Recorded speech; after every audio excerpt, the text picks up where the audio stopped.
Hello, BookTube, and welcome to another edition of Forgotten Poets. And this week it is Ralph Hodgson.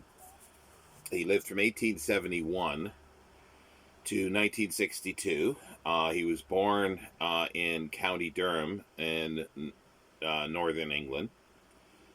And his first poetry was published in the first decade, the latter half of the first decade of the 20th century. He was friends with Walter Delamere, and he was a very private person, but Delamere said he could basically talk his ear off, but he didn't want publicity. And as he entered the second decade of the 20th century, into the teens, he, along with an illustrator and Holbrook Jackson, started a publishing company called At the Sign of the Flying Fame. At the Sign of the Flying Fame. And published one of his collections. And he's mostly known for a poem called The Bull that's in this collection here. And one other that it's sort of he's remembered for. And he married early, but his first wife died, and then he married again in the early 30s and got divorced. And around that time, the early 30s, after his divorce, he went to Japan to teach English. And he stayed there until 1938. He met an American woman, and he married her. And he relocated to the United States, but on his way back, he visited friends in England. Siegfried Sassoon was a friend of his. And because he started out at the time of writing poetry, he was considered one of the Georgian poets, the George V period. And he's also considered pastoral as well. I'm not fully convinced of that from these poems anyway, but I'll take it as read, because I've not read everything of his. This is the only collection that I have. And he settled in Ohio, in Stark County, where he died in 1962. And it's sort of an interesting life. What would be interesting is apparently he shunned publicity, but he kept up a huge correspondence, from what I can see, with other poets and authors. That would be really, really cool. I'm going to actually look to see if there is any of his letters still available. That would be interesting. And I think there is some Siegfried Sassoon letters that are out there, so maybe some of his to Hodgson will be there. But anyway, as I say, I'm not in this series. I'm not going any deep dives into these poets at all. It's just a general cursory thing. A lot of them I have to, I looked up when I first got the book, and I remember a few things. So I'm just sort of refreshing my memory from online sources. So, but I do like some of his stuff. I like his short bits better than the long ones. The Bull is in here, and it's okay. I won't be reading that because it's longer. Yeah, there's a red spot on there. I'm not sure. I think it's ink because it doesn't look like blood, or it's wine. It's not my blood anyway.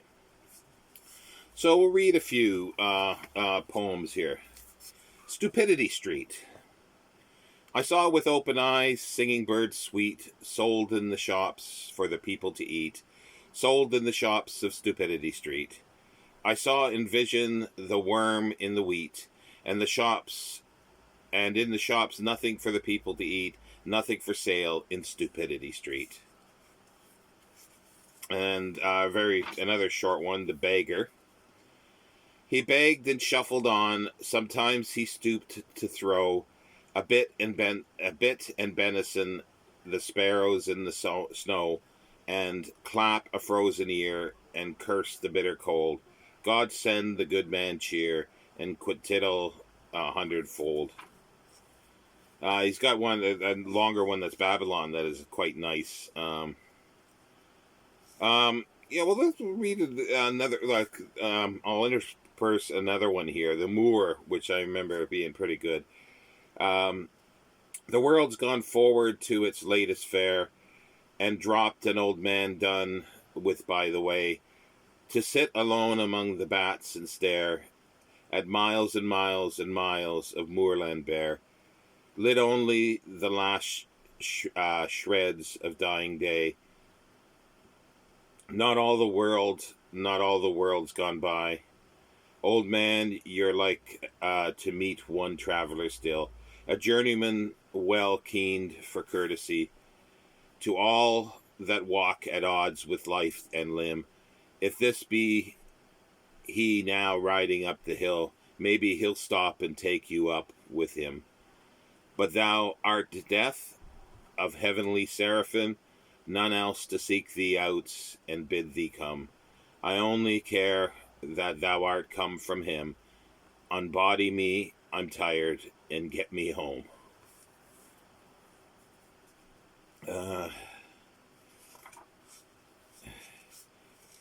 This is actually a pretty good one. The last rook.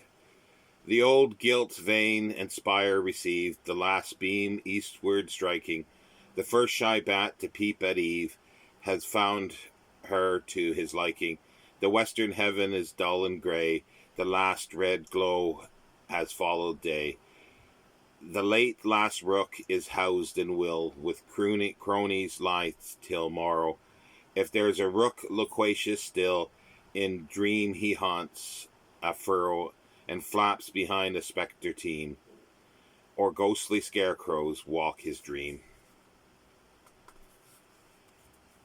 And last one is the last one in here. It's called After, and it's all quotes. How fared you when you... start again. How fared you when you mortal were? What did you see on my peopled star? Oh, well enough, I answered her. It went for me where mortals are. I saw blue flowers and the merlin's flight, and the rime on the wintry tree. Blue doves I saw in summer light on the wings of the cinnamon bee.